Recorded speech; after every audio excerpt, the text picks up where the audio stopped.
ആരുടെയും കൈ കൊടുക്കരുത്. അത് നീയും ദൈവവും തമ്മിൽ ബന്ധം. ബാക്കിയെല്ലാം തുറന്നു വെച്ച് ജനം കാണട്ടെ, ജനം നമ്മുടെ സത്യം അറിയട്ടെ. എന്തിനായി കള്ളത്തരം?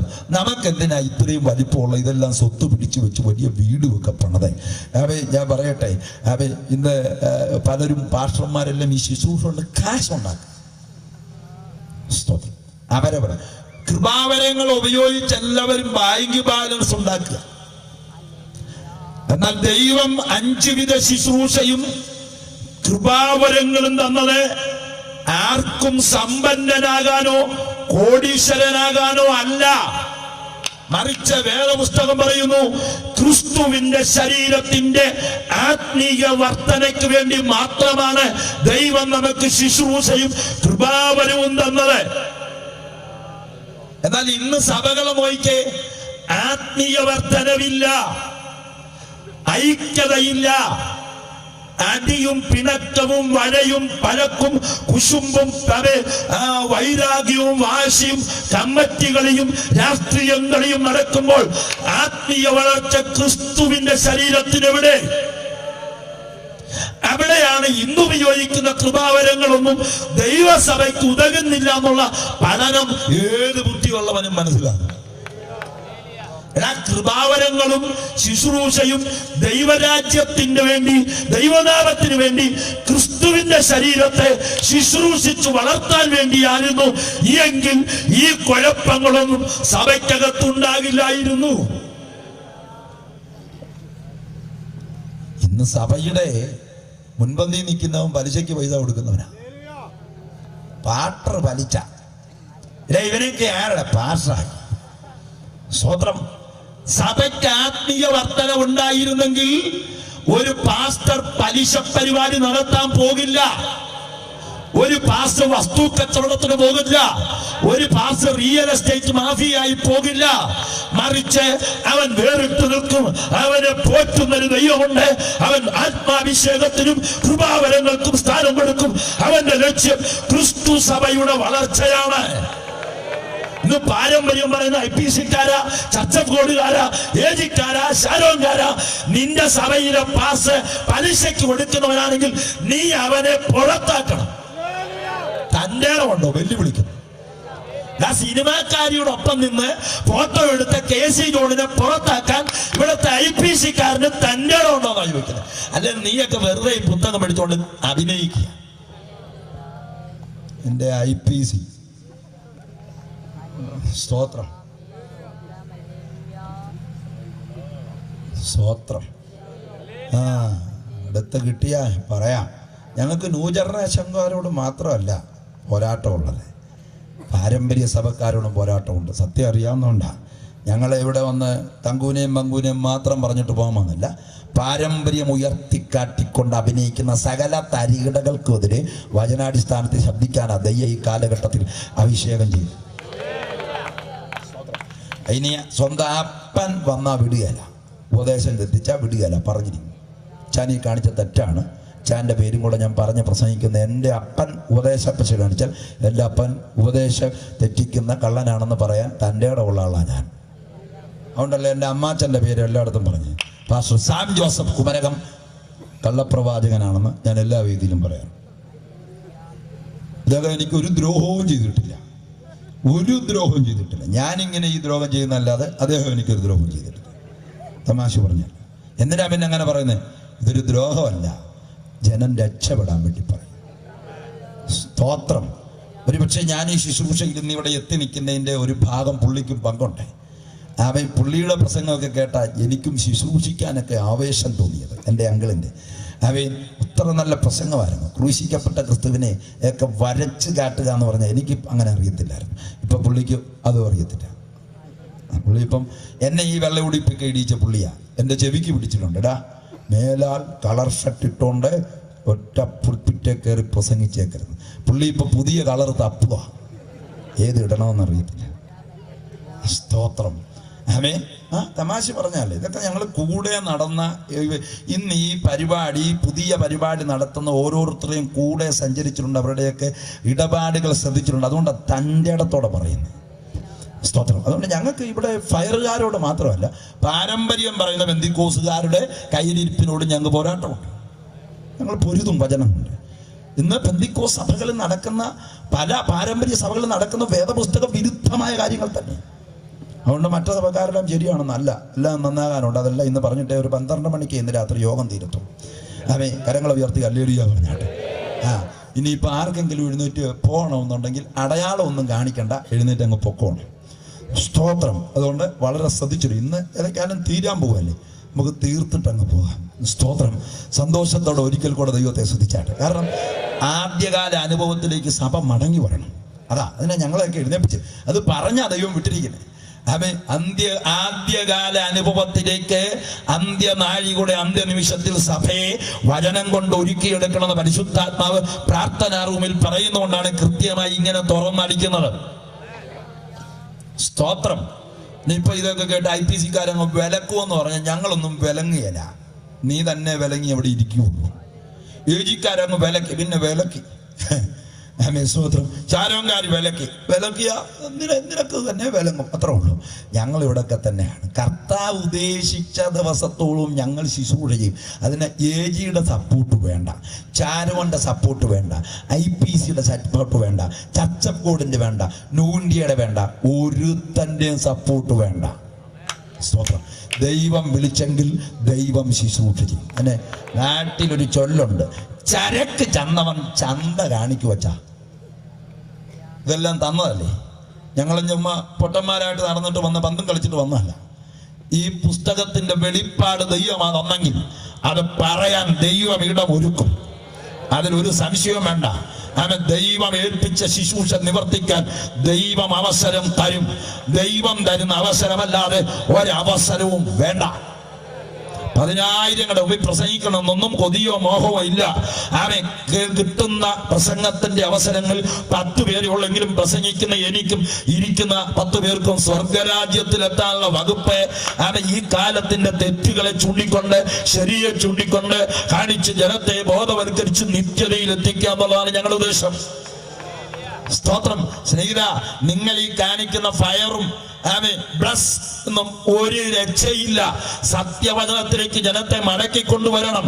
ഒരേ ഉന്തിയിട്ടുകൊണ്ടോ ഊതി വീഴ്ത്തിയത് കൊണ്ടോ വട്ടോ നീളം ഓടിയത് കൊണ്ടോ ഒന്നും ഒരു രക്ഷയില്ല. ഇരട്ടി ശിക്ഷ.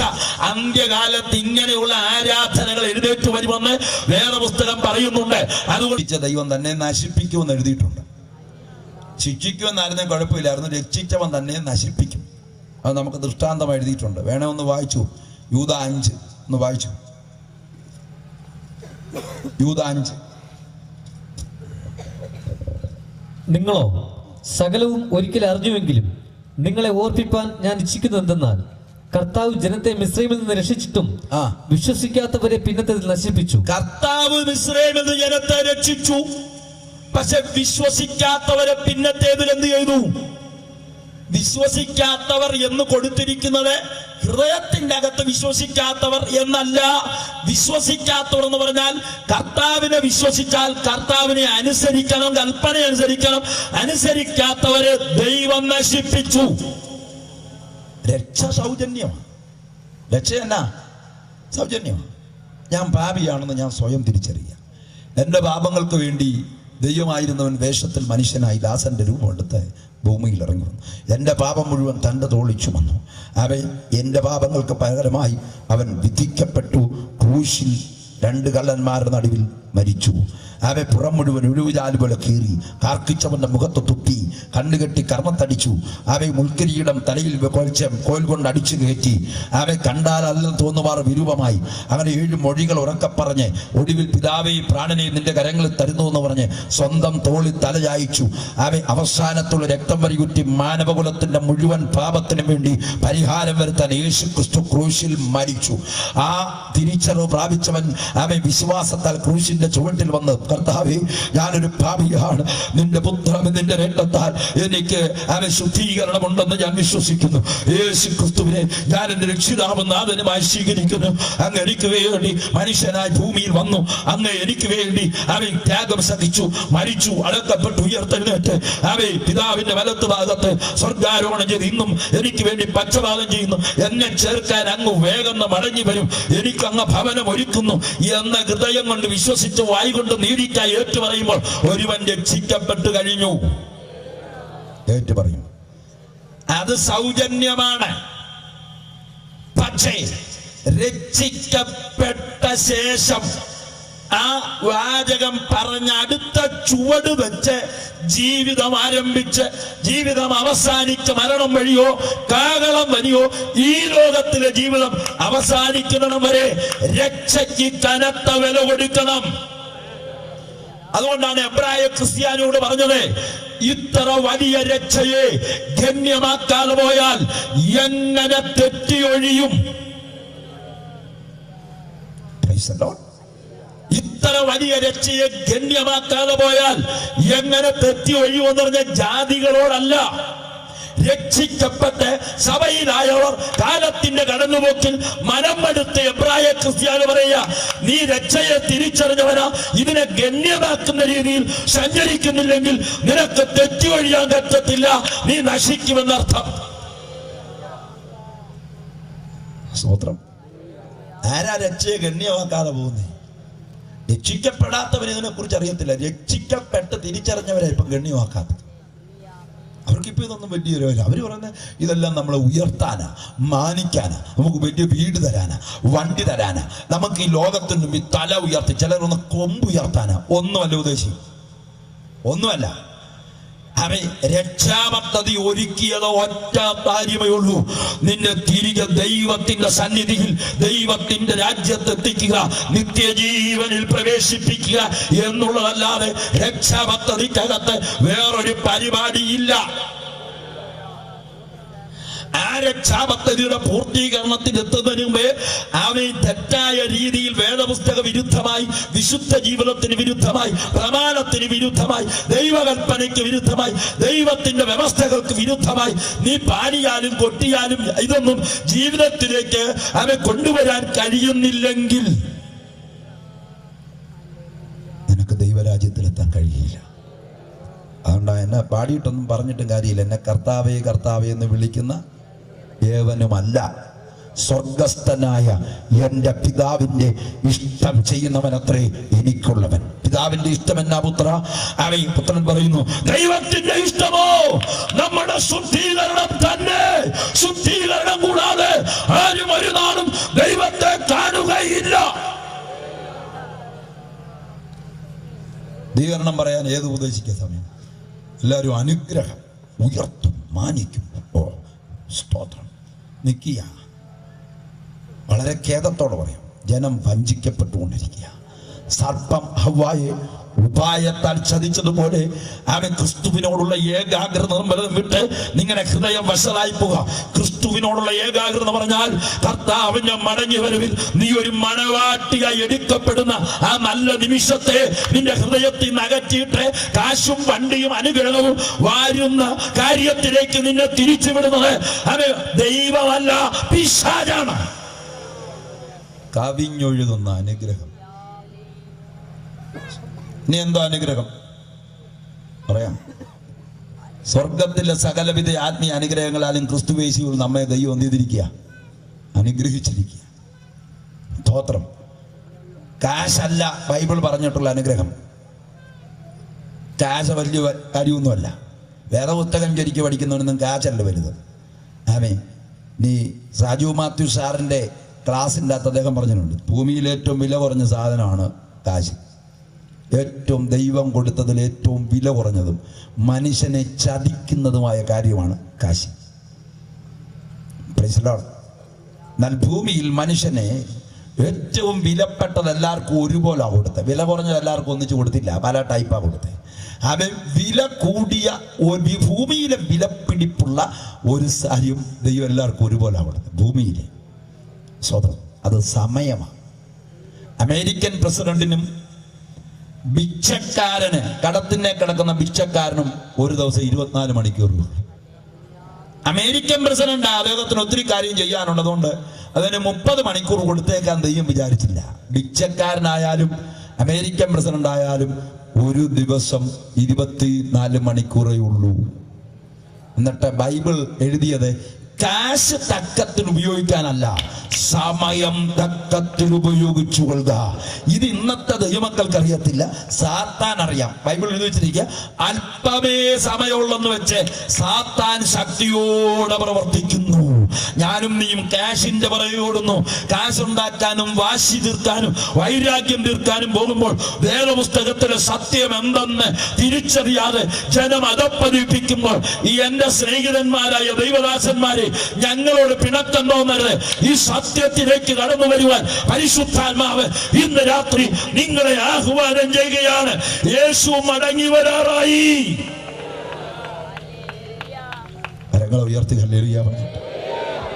അപ്പോൾ 5 വിധ ശുശ്രൂഷയും കൃപാവരങ്ങൾ. ഇത് ക്രിസ്തു ശരീരത്തിന്റെ ആത്മീയ വർധനവിന് ഏത് രീതിയിൽ ഒന്നും കൂടെ വായിക്കണം. അതു നാം എല്ലാവരും അല്ലെ 11 മുതൽ വായിച്ചു. അവർക്ക് അയ്യോ കഷ്ടം. അവർ ഏതാ വായിക്കുന്നത്? എഫീസർ 4:11. അവൻ ചിലരെ അപ്പോസ്തലന്മാരായി, ചിലരെ പ്രവാചകന്മാരായി, ചിലരെ സുവിശേഷകന്മാരായി, ചിലരെ ഇടയന്മാരായി, ഉപദേഷ്ടാക്കന്മാരായി നിയമിച്ചിരിക്കുന്നു. അത് നാം എല്ലാവരും വിശ്വാസത്തിലും വിശ്വാസത്തിൽ നാം എല്ലാവരും വിശ്വാസത്തിൽ വളരണം. ഒരു ശുശ്രൂഷ ചെയ്യുമ്പോൾ ഭൗതിക മണ്ഡലത്തിലല്ല വളർച്ച വേണ്ടത്, അവൻ വിശ്വാസത്തിൽ വളരണം. അപ്പൊ വിശ്വാസം എന്നാ ഉദ്ദേശിക്കും? വിശ്വാസം എന്നതോ ആശിക്കുന്നതിന്റെ ഉറപ്പും കാണാത്ത കാര്യത്തിന്റെ നിശ്ചയവുമാണ്. സ്തോത്രം. പക്ഷേ ഇന്നത്തെ പുതിയ ഉപദേശിമാര് പ്രസംഗിക്കുന്നത് വണ്ടി കിട്ടുമെന്ന് വിശ്വസിക്കും. വണ്ടി കാണാത്തവരുണ്ടെന്ന് കൈപൊക്കുക, വണ്ടി കാണാത്തവരെന്ന് കൈപൊക്കുക.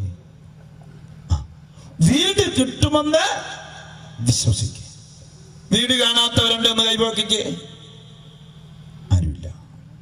ജന്മനാ കണ്ണ് കാണാൻ മേലാത്ത ആരെങ്കിലും ഉണ്ടെങ്കിൽ കണ്ണുകൊണ്ട് വീട് കണ്ടിട്ടില്ലെങ്കിലും വീട്ടിൽ അവർ പാർക്കുന്നുണ്ട്, തപ്പി അവർ കണ്ടിട്ടുണ്ട്, ഹൃദയക്കണ്ണുകൊണ്ട് കണ്ടിട്ടുണ്ട്. അപ്പൊ വിശ്വസിക്കേണ്ടത് കാണുന്നതിനെ അല്ല. പക്ഷെ ഇന്ന് PG വർഗീസ് അടക്കം, അവൻ തങ്കു ബ്രദർ അടക്കം, തോമസ് കുട്ടി അടക്കം, ഇപ്പോഴത്തെ അവൻ സജിത്ത്, ജോൺ ലോറൻസ്, അവൻ താരവും, അവൻ എല്ലാ പുതിയ ഭാഷന്മാരും ഈ ടെന്റ് അടിച്ച് ആളക്കുട്ടി വീഴ്ത്തൽ ഇങ്ങനെയൊക്കെ ഉള്ള പരിപാടി നടത്താം. ബെന്നിഹിന്നെ, യോങ്ങിച്ചോ, ഇവരെല്ലാം. യോങ്ങിച്ചോ ഒക്കെ വേദപുസ്തകത്തിന് വിരുദ്ധമായുള്ള ആളുകൾ. ഞാൻ വെല്ലുവിളിക്കുന്നു, യോങ്ങിച്ചോ ദൈവ മനുഷ്യനാണെന്ന് തെളിയിക്കാൻ തൻ്റെ ഇടം ഉണ്ടെങ്കിൽ അദ്ദേഹത്തിൻ്റെ പുസ്തകം വായിച്ച് തെളിയിച്ചാൽ മതി. അവൻ പുസ്തകം വായിച്ച് ഞാൻ തെളിയിക്കാൻ അദ്ദേഹം ദൈവ മനുഷ്യനല്ലെന്ന്. അദ്ദേഹത്തിൻ്റെ പുസ്തകത്തിൽ എഴുതിയിരിക്കുന്ന ഒന്നും ബൈബിളിൽ വെച്ച് യോജിക്കുന്ന കാര്യം അല്ല, ബൈബിളിന് വിരുദ്ധമാണ്. അദ്ദേഹമാണ് കേരളക്കരയിലേക്ക് തന്നെ വിശ്വാസം എന്ന പദം തെറ്റായി പഠിപ്പിക്കാൻ ഏറ്റവും ശക്തമായി പിശാച് ഉപയോഗിച്ച മനുഷ്യനാണ് യോങ്ങിച്ചോ. അപ്പൊ ഏജിക്കാർക്ക് വിഷമമുണ്ടാവും.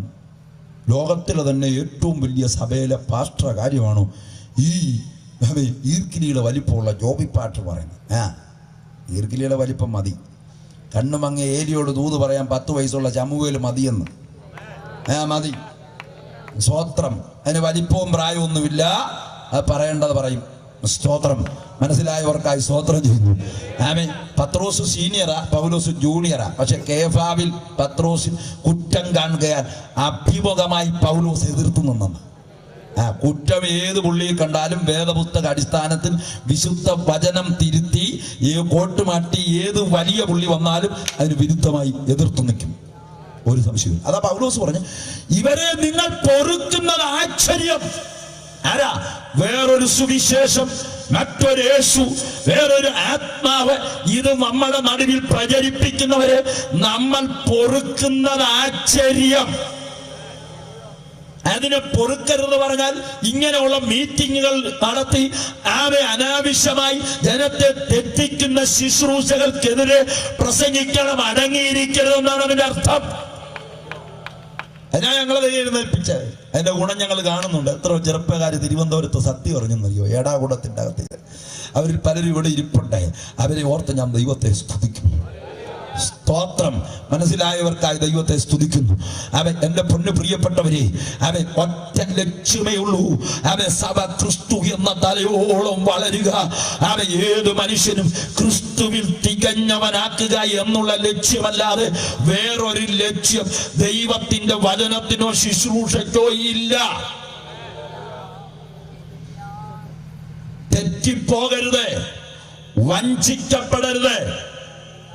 ഭൗതിക നേട്ടങ്ങൾ പ്രസംഗിക്കുന്നവരുടെ മുൻപിൽ നിങ്ങൾ കുത്തിയിരിക്കരുത്. നിങ്ങളെ വഴിതെറ്റിക്കുകയാണ്. പഠിപ്പിച്ചേന നിങ്ങൾക്കൊരു മേശ വേണമെങ്കിൽ വിശ്വാസത്തിന്റെ ഉദരത്തിൽ ഗർഭം ധരിക്കണം. 10 മാസം ചുമന്നുകൊണ്ട് നടക്കണം. പ്രസവിക്കപ്പെടും 10-ാം മാസം. മേശ വേണമെങ്കിൽ ഗർഭം ധരിക്കണം. വിശ്വാസത്താൽ ഗർഭം ധരിക്കണം. കാറിന്റെ കളർ ഏതാ നിങ്ങൾ പ്രാർത്ഥിക്കുന്നത്, അത് ഫോട്ടോ വെട്ടിയെടുത്ത് ബൈബിളിൻ്റെ അകത്ത് വെക്കണം. അപ്പോസ്തലന്മാരാരെങ്കിലും ഗലാത്യ സഭയിലോ കൊലോസി സഭയിലോ തെസലോനിക്ക സഭയിലോ ഫിലിപ്പിയ സഭയിലോ തെസലോനിക്ക സഭയിലോ കൊരിന്തിയ സഭയിലോ റോമാ സഭയിലോ ചെന്നിട്ട് നിങ്ങൾക്ക് വീട് വേണമെങ്കിൽ ഒരു വീടിൻ്റെ ഫോട്ടോ എടുത്ത് ബൈബിളിൻ്റെ അകത്ത് വെച്ച് സ്തോത്രം സ്തോത്രം ദിവസം ചെയ്യണം എന്ന് അപ്പോസ്തലന്മാർ പഠിപ്പിച്ചിട്ടില്ല. അത് ദൈവിക പഠിപ്പിക്കലല്ല. സ്തോത്രം. നിങ്ങൾക്ക് വണ്ടി ഏതാ, അത് നിങ്ങൾ വിശ്വാസത്തിൽ കാണും. അതിൻ്റെ കളർ ഏതാ, അത് തന്നെ ശുദ്ധ വേദപുസ്തക വിരുദ്ധമാണെന്നുള്ള കാര്യത്തിൽ ഓർത്തോ. സ്തോത്രം. അതുകൊണ്ടൊരു വീട് വേണമെന്ന് പ്രാർത്ഥിക്കരുതെന്നല്ല. വീടില്ലാത്തവർ ഒരു വാക്ക് ദൈവത്തോട് പറഞ്ഞു, കർത്താവേ നീ തരികയാണെങ്കിൽ ഒരു വീട് എനിക്ക് സ്വന്തമായിട്ട് പാർക്കാൻ തരണം. ആമേൻ ആമേൻ പറഞ്ഞങ്ങ് വിട്. നിന്റെ കാര്യം ദൈവത്തിന് അറിയാം. സ്തോത്രം. ഒറ്റ വാക്ക് പറഞ്ഞു. നമ്മൾ ദൈവത്തോടല്ലാതെ ആരോടാ പറയുന്നത്? ആമേൻ. നമ്മുടെ കൊച്ചിൻ്റെ കല്യാണം, കർത്താവേ എൻ്റെ മോള് വിവാഹപ്രായമായി, നീ ആമേൻ പ്രാർത്ഥന കേൾക്കുന്ന ദൈവമാണ്. അനുയോജ്യമായ അനുഗ്രഹിക്കപ്പെട്ട ഒരു നല്ല ദൈവ പൈതലിനെ എൻ്റെ മോൾക്ക് വേണ്ടി ഒരുക്കണം. സ്തോത്രം സ്തോത്രം സ്തോത്രം. വീട്ടുകളാണ് എല്ലാ ദിവസവും പ്രാർത്ഥിച്ചു. അമ്മേ ഒറ്റ വാക്ക് പറഞ്ഞു വിട്. എൻ്റെ മോൻ പഠനം കഴിഞ്ഞ് നിൽക്കുന്നു, അവന് ജോലി ആയിട്ടില്ല. കാശ് മുടക്കി നീ ആലോചനയും ഗൈഡൻസും തന്നനുസരിച്ച് അവനെ പഠിപ്പിച്ചു. ഞങ്ങൾക്ക് ആയുസ്സും തന്നു. അവന് ജോലി ലഭിച്ചിട്ടില്ല, അവനൊരു ജോലി വേണം. സ്തോത്രം സ്തോത്രം സ്തോത്രം. വിട്ടുകളാ. നമ്മുടെ സഹോദരിമാർ പറയുന്നത് എങ്ങനെയാ? ജോലി കിട്ടാൻ വേണ്ടി പിടിച്ചു വെച്ച് പ്രാർത്ഥിക്കണം. കൊച്ചിൻ്റെ ഭാവിക്ക് വേണ്ടി പിടിച്ചു വെച്ച് പ്രാർത്ഥിക്കണം. പിടിച്ചു വെച്ച് എന്നൊന്നും ബൈബിൾ പറഞ്ഞിട്ടില്ല. ഭൗതിക ആവശ്യങ്ങൾക്ക് വേണ്ടി ബലം പ്രയോഗിച്ച് പോരാടി പിടിച്ചു വെച്ച് പ്രാർത്ഥിക്കാൻ വേദപുസ്തകം അനുശാസിക്കുന്നില്ല, അനുശാസിച്ചിട്ടില്ല. പ്രാർത്ഥിക്കരുതൊന്നുമില്ല. ഭൗതിക ആവശ്യങ്ങൾക്ക് വേണ്ടി പ്രാർത്ഥിക്കാൻ വചനം ഇത്രേ പറയുന്നുള്ളൂ, നിങ്ങളുടെ ആവശ്യങ്ങളെ സ്തോത്രത്തോടെ ദൈവത്തെ അറിയിക്കുകയത്രേ വേണ്ടത്. ഒറ്റ വാക്കിൽ, കർത്താവേ ഇന്ന മാതാവ് അവൻ വീടില്ലാതെ ഭാരപ്പെടുന്നു, തലമുറയായി പാർക്കാൻ ബുദ്ധിമുട്ടുന്നു, അവർക്ക് ഭവനം ഒരുക്കുന്നതിനായി സ്തോത്രം സ്തോത്രം സ്തോത്രം. വിട്ടുകളാ. എന്നാൽ പോരാടി പ്രാർത്ഥിക്കാൻ വേദപുസ്തകം അനുശാസിക്കുന്നത് ഒരേ ഒരു കാര്യത്തിനേ ഉള്ളൂ. ബലം പ്രയോഗിച്ചാൽ യുദ്ധം ചെയ്ത് പ്രാർത്ഥിക്കാൻ, പോരാടി പ്രാർത്ഥിക്കാൻ, പൊരുതി പ്രാർത്ഥിക്കാൻ ഒരേ ഒരു കാര്യമേ വേദപുസ്തകം അനുശാസിക്കുന്നുള്ളൂ. ഏത് കാര്യം? ബലാത്കാരികൾ ബലാത്കാരേണ സ്വർഗരാജ്യം കൈവശമാക്കുന്നു. അവിടെ ഇംഗ്ലീഷിൽ കൊടുത്തിരിക്കുന്നത് റെസ്ലിംഗ്. പ്രാർത്ഥന റെസ്ലിംഗ് ആക്കുക. അടുത്തിരിക്കുന്ന ആളെ എടുത്തു പൊക്കി തറയിലടിക്കണമെന്നല്ല. ജഡത്തോടെ, പാപത്തോടെ, പിശാചിനോട്, ലോകത്തോടെ പ്രാർത്ഥനാ റൂമിൽ വചനത്തിന്റെ വാള്, ആത്മാവിന്റെ നിറവ് കൊണ്ട് പ്രാർത്ഥിച്ച് നിത്യതയ്ക്ക് തടസ്സമായി ജഡത്തോട് ആത്മാവിനോട് പോരാടുന്ന പിശാചിനോടും ലോകത്തോടും പൈശാചിക ആത്മാവിനോടും പ്രാർത്ഥനാ റൂമിൽ പോരാടി പോരാടി ജയിക്കുന്ന ഒരാൾക്ക് മാത്രമേ ദൈവരാജ്യത്തിൽ പ്രവേശിക്കാൻ കഴിയൂ. നമ്മൾ എടുക്കുന്നൊരു വാക്യമുണ്ട്. ഇപ്പൊ യാക്കോബ് യാബോക്കിന്റെ കടവിൽ മല്ലി പിടിച്ചു. എന്നിട്ട് പറഞ്ഞു, എന്നെ അനുഗ്രഹിച്ചല്ലാതെ ഞാൻ നിന്നെ വിട്ട് അയക്കില്ല. ഉഷസാകുന്നിടം വരെ. പലരും ഉദ്ദേശിച്ച് ഉരുട്ടി പിടിച്ചെന്നൊക്കെയാ വിചാരിക്കുന്നത്. ഒരു ഉരുട്ടിപ്പിടുത്തമല്ല. അവൻ ഈ ചെറിയ പ്രവാചകന്മാരുടെ പുസ്തകത്തിൽ എഴുതിയിട്ടുണ്ട്, ഉഷസാകുന്നവൻ വരെ യാക്കോബ് കരഞ്ഞ് നിലവിളിച്ചെന്ന്. കരഞ്ഞ് നിലവിളിച്ചു. മനസ്സിലായവർ ഹല്ലേലൂയ പറഞ്ഞാട്ടെ. എന്താണ് യാക്കോബ് എന്നെ അനുഗ്രഹിച്ചല്ലാതെ വിട്ടയക്കത്തില്ലെന്ന് പറഞ്ഞ അനുഗ്രഹം ഏതാ? കാശല്ല, വീടല്ല, വണ്ടിയല്ല.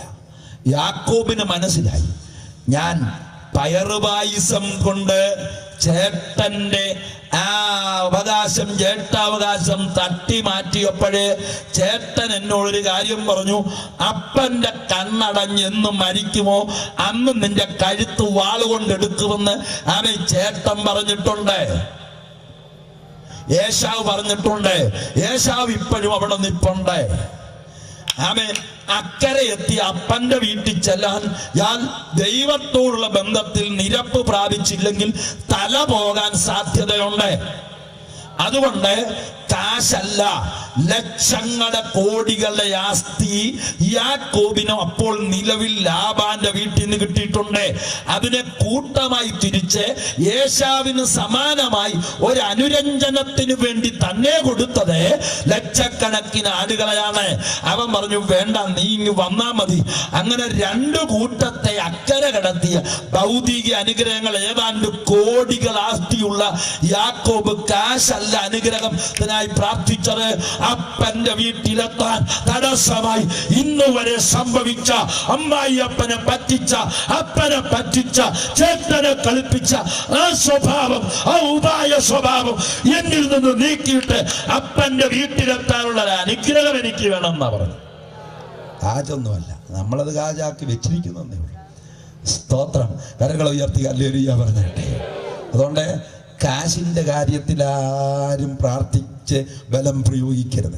അപ്പം നിങ്ങൾ മറ്റു ചില വാക്യങ്ങളൊക്കെ എടുത്തുകൊണ്ട് വരും. ഞാൻ അബുദാബി ഷാരോന്റെ കൺവെൻഷൻ പ്രസംഗിക്കാൻ ചെന്നപ്പോൾ ഒരു പകൽ സെക്ഷനിൽ പ്രസംഗം കഴിഞ്ഞിട്ട് നിൽക്കുമ്പോൾ തൃശ്ശൂരുള്ള ഒരു അച്ഛൻ ഓടി എൻ്റെ അടുത്ത് വന്നു. യോഗം കഴിഞ്ഞു, പാസ്റ്റർ ഇപ്പൊ പറഞ്ഞത് തെറ്റാണ്. ഞാൻ എന്താ അച്ഛാ തെറ്റ്? ഉടനെ അച്ഛൻ പറഞ്ഞു, ഭൗതിക വിഷയത്തിന് വേണ്ടി ബലം പ്രയോഗിച്ച് പോരാടി പ്രാർത്ഥിക്കരുതെന്ന് പറഞ്ഞത് തെറ്റാണ്, വേദപുസ്തക വിരുദ്ധമാണ് പാസ് പറഞ്ഞു. ഞാൻ ചോദിച്ചു, പോരാടി പ്രാർത്ഥിക്കാമെന്ന് അച്ചായന്റെ കൈ വല്ലോ തെളിവുണ്ടോ?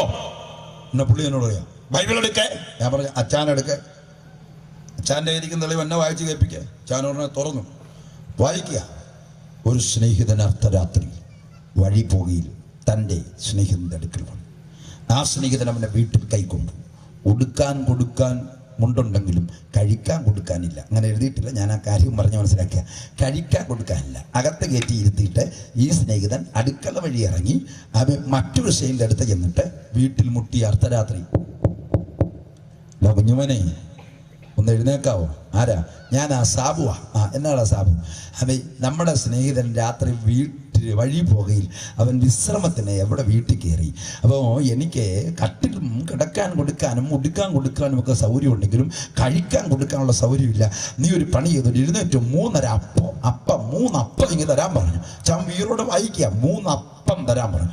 അപ്പോൾ ആ അകത്ത് കിടന്ന ആള് പറഞ്ഞു, ഞാൻ പ്രയാസമാണ്, കുഞ്ഞുങ്ങൾ കൂടെ കിടക്കുന്നു, കഥകു തുറക്കാൻ പാടില്ല, വല്ലാത്തൊരു വിഷമസന്ധിയില്ല, എഴുന്നേറ്റ് തരാൻ ബുദ്ധിമുട്ടുണ്ടെന്ന് പറഞ്ഞു. ഉടനെ അടുത്ത വാക്യത്തിലൊക്കെ ഊറ്റം കൊണ്ടു.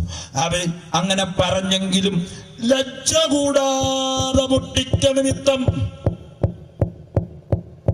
ഉറക്കിയില്ലെന്ന് മുട്ടിക്ക നിമിത്തം എഴുന്നേറ്റ് കഥക തുറന്നു വേണ്ടുന്നിടത്തോളം കൊടുത്തു. അത്രയും ഉപദേശിമാര് വായിപ്പിക്കത്തുള്ളൂ, താഴോട്ട് വായിപ്പിക്കത്തില്ല. അത്രയും വായിപ്പിച്ചിട്ട് പിന്നെ നമ്മൾ ബഹളമല്ലേ. 3 ചോദിച്ചവന് 300 കൊടുക്കാൻ ദൈവം ഇന്ന് രാത്രിയോടെ വന്നിട്ടുണ്ട്, നീ പ്രാർത്ഥിച്ചോ. 1 വേണ്ടി ചോദിച്ചാൽ 2 വേണ്ടി കിട്ടും, 1 വേണ്ടി ചോദിച്ചാൽ 2 വേണ്ടി കിട്ടും. അലറുക. പിന്നെ താഴോട്ട് നോക്കുന്നില്ല. താഴെ പച്ചക്കെഴുതി വെച്ചിട്ടുണ്ട്, ഇങ്ങനെ യാചിക്കുന്നവർക്ക് താൻ പരിശുദ്ധാത്മാവിനെ എത്രയധികമായി കൊടുക്കും. അത് പറയുന്നില്ല ഉപദേശി. എടോ, ലോകത്തിലെ ഒരാളെ എടുത്ത് ഉദാഹരണം പറഞ്ഞുകൊണ്ട് സ്വർഗത്തിൽ നിന്ന് നേടാനുള്ളത് ഇങ്ങനെ ചെയ്യണം എന്ന് നാണമില്ലാതെ മുട്ടണം സ്വർഗത്തിലെ ആത്മാവിന് വേണ്ടി അവിടെ ഉദ്ദേശിച്ചല്ലാതെ നിനക്ക് വണ്ടി വീടിന് വേണ്ടി മുട്ടാനല്ല വാക്യം. താഴോട്ട് വായിക്കണം. വല്ലോ മുറിവാക്യം വായിച്ചിട്ട് ബഹളം വെക്കല്ലേ. മുറിവാക്യം വായിക്കുന്നാണല്ലോ ഈ കുഴപ്പം മുഴുവൻ. സ്തോത്രം. സന്തോഷമുള്ളവരല്ലേ പറഞ്ഞിട്ട് സ്തോത്രം. ഞാനൊന്ന് തുറന്നു പറയാം. അതെ, നമ്മൾ ഈ പ്രാർത്ഥിച്ച് ബലം പിടിച്ചിട്ട് നമ്മുടെ പല കാര്യവും നടക്കുന്നില്ല. എന്നാൽ രക്ഷിക്കപ്പെടാത്ത ഹൈന്ദവ സഹോദരങ്ങളുടെയും മുസ്ലിം സഹോദരങ്ങളുടെയും മറ്റു ചില ജാതി മസ്തരെയും വീട്ടോട്ട് നോക്കി സമയമാകുമ്പോൾ അവരവരുടെ പിള്ളേരെ കെട്ടിച്ചു വിടും. എവിടെ പിടിച്ചു വെച്ച് പ്രാർത്ഥിച്ചിട്ടാ? സ്തോത്രം. ആ കൊച്ചിനെ കെട്ടിച്ചു വിടുന്നതിന്റെ പിൻപിൽ ആരാ? നമ്മുടെ ദൈവം തന്നെയാണ്. പക്ഷെ നമ്മുടെ ദൈവം നമുക്ക് വേണ്ടി പ്രവർത്തിക്കാത്ത തന്നെ പറയാം. വല്ലാണ്ട് യാചിക്കുകയാൽ ഒന്നും കിട്ടുന്നില്ലെന്ന് എഴുതിയിട്ടുണ്ട്. വല്ലാണ്ട് യാചിക്കിയാൽ ഒന്നും കിട്ടുന്നില്ലെന്ന് വെച്ചാൽ നീ പ്രാർത്ഥിക്കാത്ത ചിലതും കൂടെ തരാൻ എടുത്തു വെച്ചതാ ഞാൻ. പക്ഷെ നിന്റെ ഒടുക്കത്തെ യാചന കാരണം അതും കൂടെ പോലും നിനക്ക് കിട്ടത്തില്ലെന്ന്. നിന്റെ പ്രാർത്ഥനാ റൂമിൽ നീ പോരാടി പ്രാർത്ഥിക്കേണ്ടത് കാശിന് വേണ്ടിയല്ല, ഭൗതിക നേട്ടത്തിന് വേണ്ടിയല്ല. വല്ലോ വിധേനയും എനിക്ക് മരിച്ചവരുടെയും ഒരു പുനരുത്ഥാനം വേണം കർത്താവേ. ഇന്ന് നീ വന്നാൽ നിന്നോട് കൂടെ ചേരണം കർത്താവേ. ഇന്ന് ഈ മരിച്ചാൽ എന്റെ പ്രാണൻ ക്രിസ്തുവിനോട് ചേരണം എന്ന് പോരാടി പ്രാർത്ഥിക്കുന്ന എത്ര ദൈവമക്കളുണ്ട്. അവിടെ പോരാടി പ്രാർത്ഥന വേണ്ടത്. മറ്റേ വിഷയത്തിന് സ്തോത്രത്തോടെ പറഞ്ഞാൽ മതി.